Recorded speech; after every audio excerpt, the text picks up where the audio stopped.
জুমার দিন। চিৎকার করে পড়েন সুবহানাল্লাহ।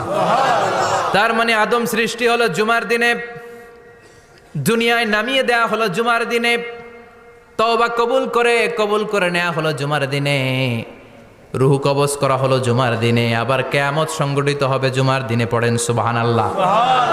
আবার বিশ্বনবী বললেন, আর রমাদান ইলা রমাদান, এক রমজান থেকে আরেক রমজানের মাঝখানে যত গুনাহ হয় মাফ করে কে?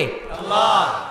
তারপরে বিশ্বনবী বললেন, আল উমরাতু ইলাল উমরাহ, কেউ যদি একবার উমরা করে পরে আবার করলে দুই উমরার মাঝখানে গুনাহগুলো মাফ করে দেয় কে? আল্লাহ। আবার বিশ্বনবী বললেন, আল জুমআতু ইলাল জুমআ কাফফারাতুন লিমা বাইনাহুমা, এক জুমার পর থেকে সামনের জুমা আসা পর্যন্ত যে সগীরা গুনাহগুলো হয় সবগুলো সগীরা গুনাহ মাফ করে দেয় কে? তার মানে জুমার দিন গুনাহ মাফের দিন।